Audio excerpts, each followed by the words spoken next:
Hello po, good evening po sa lahat. Muli, ako po si Bukang Liwayway, Chieftain Administrator ng Remontado Dumagat Tribe of NCR and Rizal. Ngayong gabi po, ako'y nagpapasalamat sa Panginoon sa protection niya sa amin sa araw-araw, sa mga pag-guide niya sa amin, sa knowledge and understanding na binibigay niya po sa akin palagi. At ngayon po ako'y nagpapasalamat sa Panginoon na nasa gitna na po ako ng na aming mga tukod. Ito po, natapos ko na po iyan. At iyan po ay, iyan po. Natapos din iyan, tapos iyan po. At meron pa po dun sa likod. Marami pa po akong aayusin. Thankful ako sa Panginoon dahil nagagampanan ko po yung obligasyon ko po bilang Chieftain Administrator ng Remontado Dumagat Tribe of NCR and Rizal. Tulad po ng ipinangako ko po sa aking mga matatanda noon, mga Lord Lola, na akin pong gabayan at akin pong tulungan ang aming pong katribuhan at angkanan. So, ngayon po ako'y nagpapasalamat din sa Panginoon dahil ngayong gabi ay nakita ko po yung panalo po ng partido po ni VP Sara Duterte. So, masaya po kami ng mga Remontado Dumagat at kami po ay full support po kay VP Sara Duterte sa kanya pong mga kasamahan ng mga kongresista na nalo. Kami ay po ay masaya dahil ay hindi po kami nagsayang ng oras para kayo po ilagay sa aming mga balota. Bilang po kami mga chieftain, bilang po kami ng mga Remontado Dumagat ng NCR and Rizal, masaya po kami sa inyo po ngayong panalo. At ganoon din kay Mayor Vico Soto at sa lahat po na sinuportahan po ng Remontado Dumagat Tribe of NCR and Rizal, lalo na po kay VP Sara Duterte.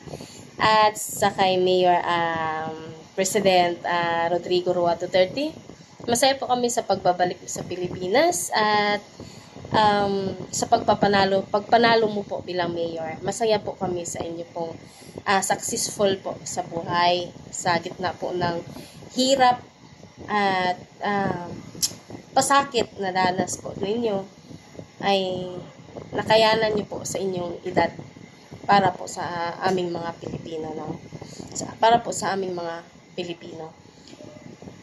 Kaya po, napansin ko po kasi nung binilang ko po kayo, nung minawaran kayo, ganun din pong ginawa po sa amin ng Action Line Pasig. Dito po sa aming area po sa Napindan, which is po, hindi po nila ginawa ng tama ang ginawa sa amin. So, ganun din po ang nangyari po sa inyo. And, very memorable din sa amin yung laban na ito at sa nangyari din po sa amin na warrantless din po kami na kinulong. Nais pa din po ako nga patayin eh. Kitang-kita ko po mismo yung isasaksak sa akin at may dalawang papalapit din para pasundan sana ako.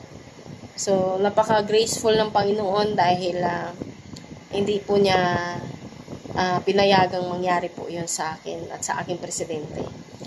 At salamat sa Panginoon dahil sa gitna po ng kahirapan at sakit, nandyan po ang Panginoon para tayo ay subaybayan. Sa lahat po ng nilalaban natin at sa lahat po ng ating ginagawa na nasang-ayon po sa Panginoon. Ang Panginoon po ay andyan para po lagi tayong gabayan at lagi po tayong tulungan dahil ang battle natin ay battle din po ng Panginoon. Kaya ako'y nagpapasalamat. Kami po ng mga Remontado Dumagat ng NCR Rizal ay nagpapasalamat sa Panginoon sa panalo po ng administration, ng team po ni VP Sara Duterte at saka ni Mayor President Rodrigo Roa Duterte, sa lahat po ng inyong pong grupo. Kami po na Remontado Dumagat ay full support at nagpapasalamat at masaya po kami para po sa inyong successful panalo.